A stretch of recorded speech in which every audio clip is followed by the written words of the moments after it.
Looks good to me. Good to you. Okay, Yeah. cool.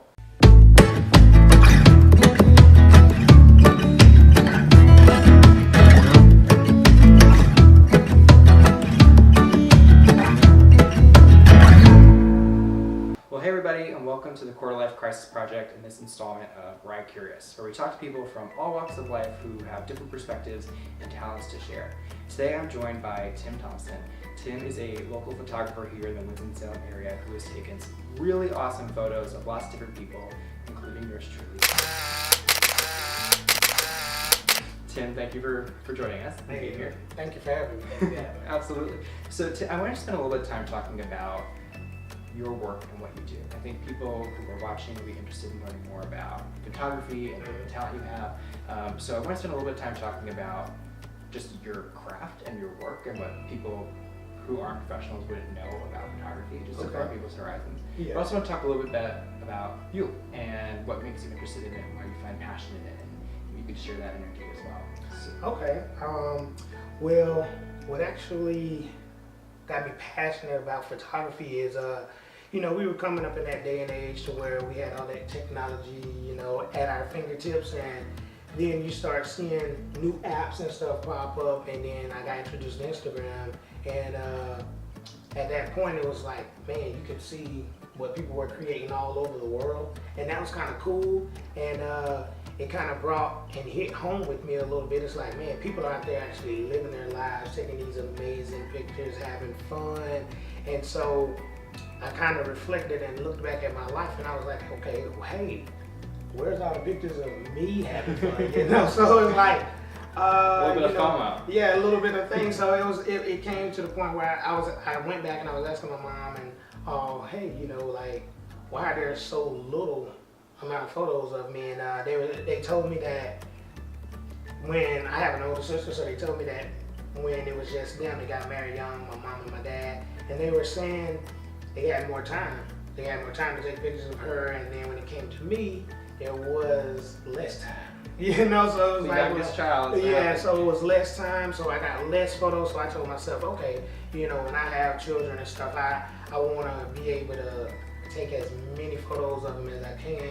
So when Instagram came along, it kind of brought me back to that idea of, hey, you need to start up teaching yourself, learning, getting inspired, doing everything that you can, so that when you have your kids and stuff, hey, you'll be ready to take as many photos of them, having fun, doing everything, just interacting and living life. Yeah, I love that. So it sounds like, I did a video on social media a little while ago and talked about what's healthy on social media, what's not healthy, and that sounds like a really healthy use of social media about you're using it to find inspiration, you're using it to say, hey, look, there's a whole world out there, and people are documenting their lives, and I want to document mine as well. So that's super cool. I didn't realize that this was more of a newer thing for you, right? So fairly recent, and so you obviously made a tremendous amount of progress in that short period of time. So what have you done to teach yourself and kind of refine your I pretty much I'm self-taught, so I pretty much do what a lot of people our age do nowadays. They turn to the internet. So once I was pretty much like you, I bought a camera, something to start myself out, something to teach myself and hone in on my skills. I started out with a Canon Rebel T5. Started out with that. Started out with that, had me a kit lens, I quickly bought a little, they call it a nifty 50. So I bought a little nifty 50, and I'm out there, I'm taking pictures of any and everything. If it was a flower on the ground, I wanted to take a picture of it. It could be a butterfly flying, I'm like, I gotta get a picture of it. And these pictures probably weren't any of my best work, but I showed them off as, man, I'm proud of these pictures, look at this, so I go back to teaching myself how to do it, and nowadays I still learn from a few photographers on YouTube. I love watching Manny Ortiz. There's a gentleman named Photo Me Ike. You have Jason Lanier. I have a few people that I just watch all the time that just they keep me going whenever I'm in a little funk and having a little downtime. So that's pretty much how I taught myself. That's awesome. Yeah, we have a ton of resources in this day and age available to us. And there's a lot of technology that is involved with photography as well. So I think something that'd be interesting for people to hear is just everything that goes into kind of taking that perfect photo, right? So as you start to evolve, you know, from taking these pictures of flowers, right, to these more like advanced things, right, you picked up a lot of different skills, right? Yes. And so I remember when we did our shoot, right, you had like this light monitor, and, like, measuring the light, and it looked like there was like some kind of science project going on. Yes. It really was. I don't think people appreciate that. I think people a lot of times are just like, cool, you pick up the camera, you point the shoot. That's true. And that's true. To an extent, that's true, right? But there's a lot that goes into it. So what do you think, you know, for someone that doesn't take photos professionally, right? Like what's something that you think would surprise someone who doesn't have the experience you have about what goes into actually making a really good photo? What I noticed and what I did myself actually was I thought I was ready so quick. Oh, let me just jump in there and take pictures. But the more that I go along and the more that I learn, it's more of an art form. It's more of an expression. One thing that I really struggled with early on was, for one, interacting. I'm the most outgoing person. I don't know. It's like I've never met a stranger in my life. But It's true. when it comes to first engaging and taking photos, when I first started, I was so nervous. I hid behind the camera, you know, I kind of didn't want to say anything. I was like, yeah, that's great, you know, can you turn right? I was so timid. So I think that's one aspect that a lot of people don't understand is you have to be able to interact with anyone. You know, yes, you have to be able, if it's children, if it's a woman and she may be hot, pregnant, or if it's his family, and you have to interact with everyone, all different walks of life, and some people take instruction a little bit differently, you know, but that's one portion that was hard for me at first, is because it's like, why are you so nervous? Right. You're always outgoing, you're always talking. You know, and I just had to come out of my shell as far as on the photography side, because also when you first start out, you probably won't be taking good pictures. And it's just, you may think they look great, but someone with more experience will critique them and show you that, hey, you're messing this up, you're messing this up. So one thing you don't want to do is get out there too early and kind of embarrass yourself a little bit. That's one reason that I felt I was in my shell, because I wanted to guard those photos that's on this card. I want to guard them with my life, so I would take photos of people and then I would look at the pictures and I would be like, well, I wonder if they think this looks great, you know, and I kept asking myself, will they like this? Well, will someone on Instagram like this? Will someone on Facebook like this? And I think that a lot of new photographers will go through that, and once you get out of that mind frame of will they like this and turn it around to do I like this? Mm-hmm. That's when you feel that passion for photography, and then that's when you can start to create your best work, if that makes any sense. Yeah, that makes a ton of sense. It's almost like you watched my videos, which I know you haven't because they haven't been released. But we've talked about that on the channel before. We've said, look, you know, your social media is yours. Yes. And when you do things for other people, it really is exhausting.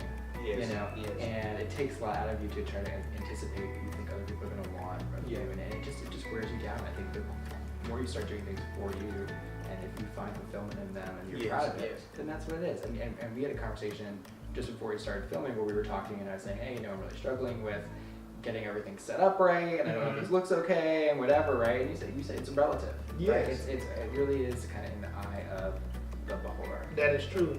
That is true. And what he's referring to is, he was saying in today's age, you have everybody that thinks that they're a photographer.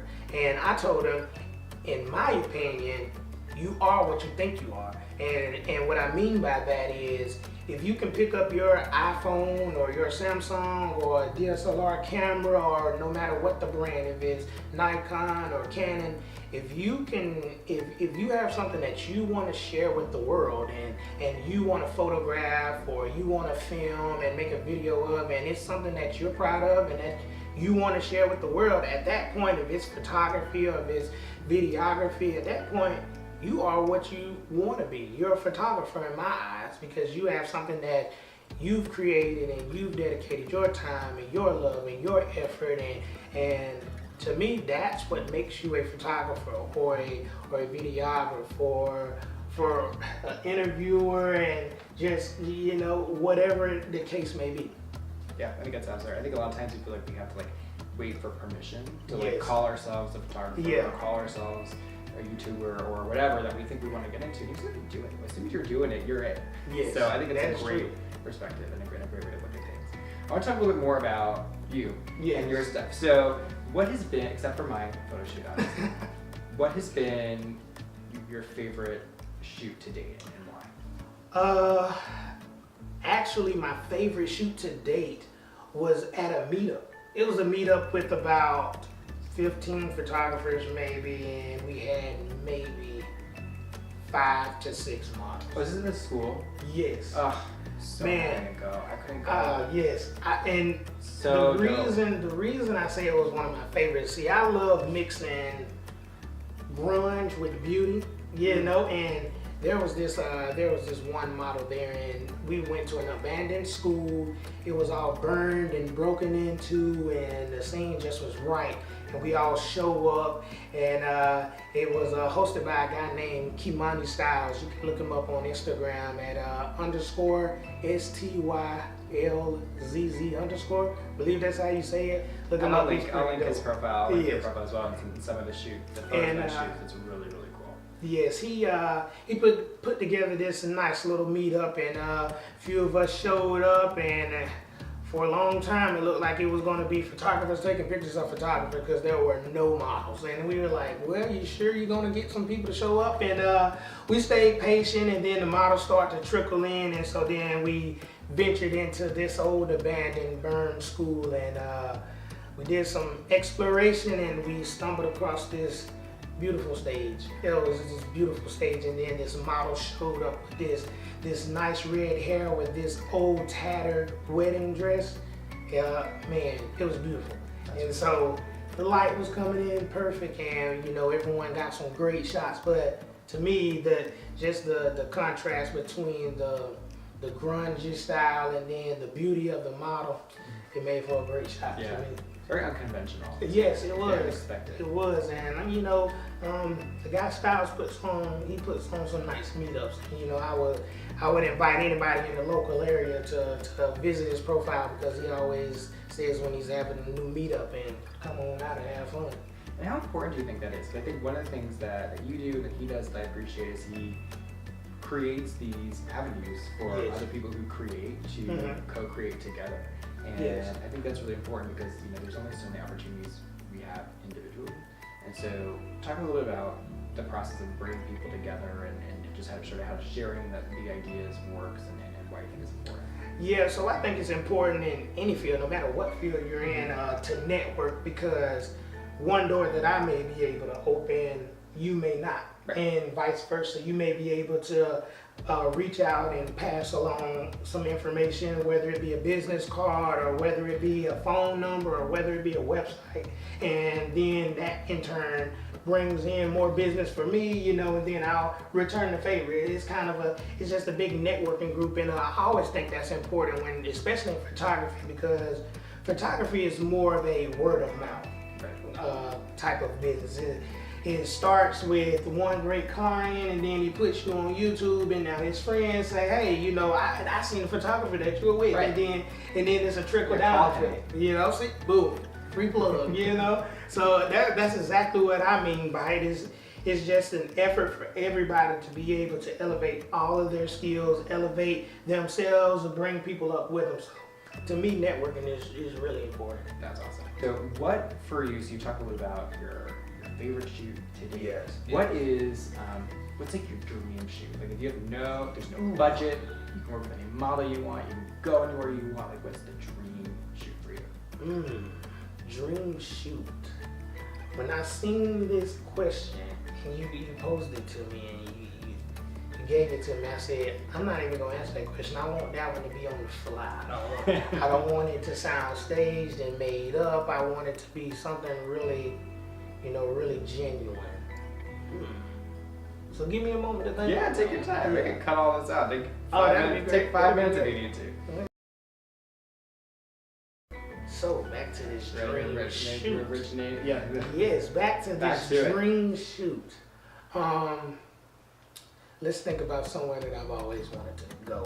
Yeah. One place that I've always wanted to go is Thailand. Okay. Never been to Thailand, but they have these. I seen this photo once, and I can't really recall the name of where it is, but I won't be able to really describe it to your viewers and all, but it was a beautiful beach scenery, and it's like you're standing on the beach looking out at the ocean. You have grand mountains on this side, grand mountains on this side, and just in the middle you have just one massive rock formation right there. I would love to take a model there and have her in like a nice red flowing dress into the water a little bit, nice sunset in the background, probably some off-camera flash because I'm really starting to get into that, and just like that photo, and that'll be perfect. That sounds really neat. That's another. That sounds in certain ways similar to what you're describing before, right? We've got this juxtaposition of you're out in nature. We've got this really elegant kind of model situation going on. So I think that's really, really cool. So what for you? So you've been doing this for a while now. Yes. Right. Just got started fairly recently. Really been learning quickly and getting clients quickly, and really just hitting the ground running. What is like the end goal for you? Like, where do you hope comes out of this?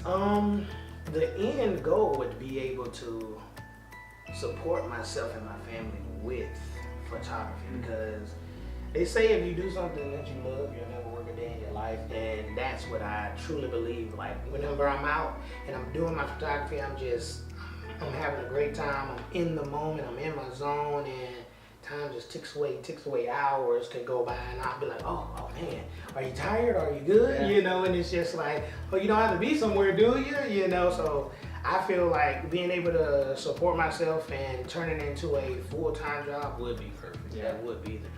Yeah, well, I can definitely see it happening for you. Yes. You're super talented. Appreciate that, thank you. So, for all the aspiring photographers out there, that we've said, everyone is a photographer, right? You don't have to have a license or a camera or whatever, but people who want to get started and don't know where, you know, what would be your piece of wisdom to them for people who are just getting their feet underneath them?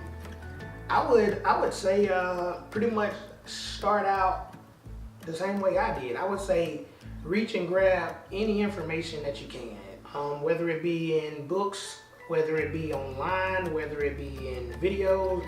Do whatever you can and gather as much information as you can. Now, one caveat to that is learn to differentiate between the good and the bad. Now, when you first start out, it can be a little bit difficult, but I believe that once you learn a piece of information, go apply it. So if you learn something about lighting, go apply it. If you learn something new about your camera, go apply it. That way you'll weed out what works for you, what doesn't work for you. But I would just say, just be ambitious, you know, never give up on your dream, never let anyone tell you, hey, those photos aren't that good because, hey, it may take 10,000 photos. It's gonna definitely take 10,000 hours, because I promise I've put in more than 10,000 hours, and my girlfriend will probably attest to that and think that I spend too much time trying to learn, but like you said, I'm at that end goal where I'm trying to support myself with it. So I would say just stay vigilant, keep focused, and do everything you can to chase that dream. Yeah, and I really like something that you said about it being kind of an iterative process. I think, you know, for me, I'm learning a lot of the technicalities of this too, and it was just so overwhelming. So overwhelming. There's so many things you have to think through, and I think you can just do one thing at a time, right? So focus on lighting, shoot, or if you're doing videography, focus on, you know, refining your audio and another one, and just I don't feel like you have to do it all perfect all the time, because then you get stalled out and you get sort of paralyzed because there's so much. So that's one thing. Like Ryan said, you can just get overwhelmed with so much information, and I know I look at different people, and one person may do stuff this way, one person may do stuff this way. So especially when it comes down to photography is what looks good and what works for you. People aren't going to hire me if I'm doing Ryan style. They're gonna go hire Ryan because that's Ryan style. They don't want the copy, you know. So when you're first starting out, yeah, try. Just continue to push yourself, but eventually you'll settle in on what works for you. Absolutely. Mm-hmm. Cool. Well, Tim, thank you so much for being with us. I mean, you said so many things during this conversation that really kind of sparked ideas for me or been aha moments for me and hopefully for the people watching as well. So let Tim and I know what you think in the comments below. I'm going to put his information as well as Styles' information below, and you can see all the cool pictures he was talking about. We're very lucky to have Tim here. We're super excited to have had him. So until next time, we'll see you. All right, we'll see you.